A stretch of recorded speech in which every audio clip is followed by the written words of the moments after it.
Today is most auspicious day. Sri Ramchandra incarnated on this day. Lord Vishnu incarnated on this earth for uplifting dharma and to show to the humanity how to live the righteous life and perform one's duties. If a person performs his duties with utmost devotion and acts as per the dictates of his elders and on the path shown by them, such a person wins his beatitude. This will make him worship the Lord and dedicate all his actions to Him, whom the world has issued, from whom the world has issued, and by whom all that we see is pervaded. The Lord's incarnation as Sri Rama was not only to show to the world the path of righteousness, but also set an example for others to follow. Though God could have carried out His task in a trice with the help of His divine weapons, He suffered like any other human being and never deviated from the path of virtue. There are numerous instances of the Lord acting according to the instructions of His father, His preceptors, Valmiki and Vishwamitra, and other sages later. Though He could have done many things on His own, He always waited for instruction from elders and thus wanted the posterity to tread the path laid by Him. Sage Vishwamitra, who takes Rama and Lakshman after arguing with Dashrath and telling him that he knew who Rama was and the objective of his coming down to earth, enjoys each and every action of the Lord. When it comes to wake him up in the morning, the beauty of the Lord lying on a stone enchants him so much that he forgets himself for a moment and then addresses the famous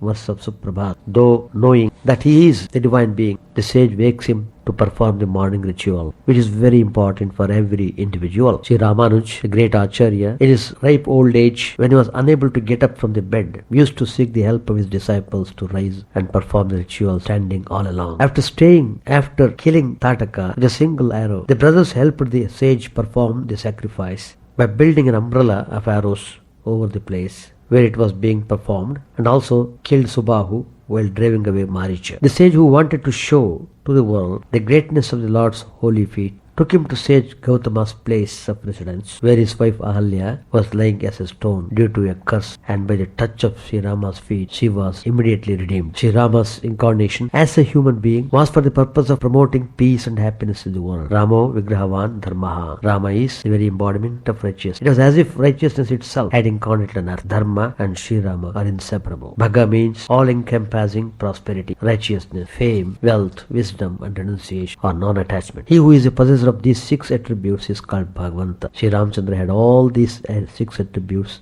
in equal measure. Sri Ramakrishna is rightly said as the epitome of virtues. In the Ramayana, Satya and Dharma are the most important concepts.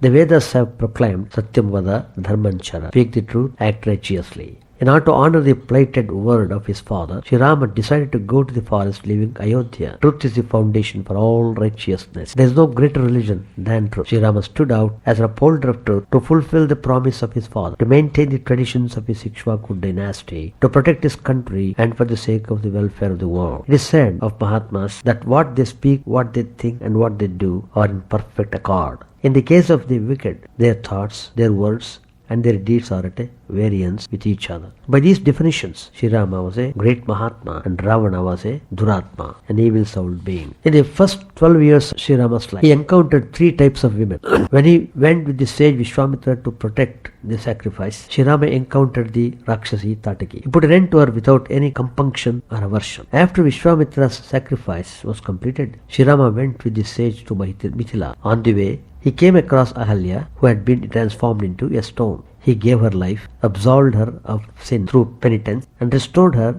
to her husband. At Mithila, he encountered Sita. He accepted Sita without any hesitation. What is the inner meaning of these 3 incidents? They show that even from his boyhood, Sri Rama displayed extraordinary qualities and stood out as an example to the world. Tataki, the first woman he encountered, symbolizes tamas quality. It destroyed the tamasic quality. Ahalya represents the Rajogun. He taught the right lesson to Ahalya, purified her, and sent her safely to her place.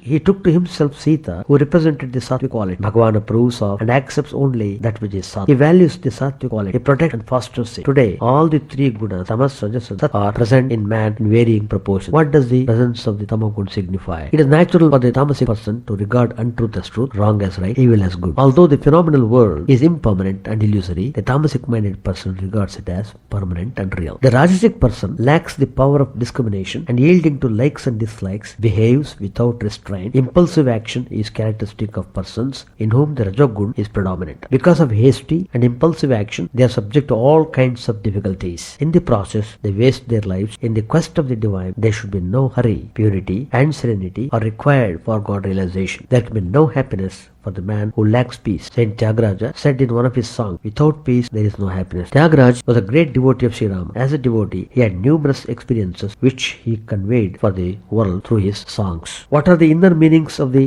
name Rama? The three syllables have great significance. Ra, Ma. That is Ra, A, R plus A becomes Ra, and Ma. Ra represents the root letter for Agni. A represents the letter for the moon. Ma represents the root letter for the sun. What does Agni signify? It destroys everything and reduces it to ashes. The letter R has the power to destroy all the sins committed by man. The letter A, symbolizing the moon, has the powers of cooling the fevers man suffers from and conferring peace on him. Ma represents the sun, who dispels the darkness of ignorance and confirms illumination of wisdom. Hence, the word Rama has the right triple power of destroying sins, conferring peace, and dispelling ignorance. Everyone should recognize the sweet, the sacredness, and the divinity enshrined in the name Rama. It was for this reason that Tyagaraja sang, "O mind, contemplate on the name of Rama with full awareness of its power." It is good to utter the name Rama with full understanding of all that it signifies, but even without that understanding, the chanting of the name has the power to destroy all sins. Such is the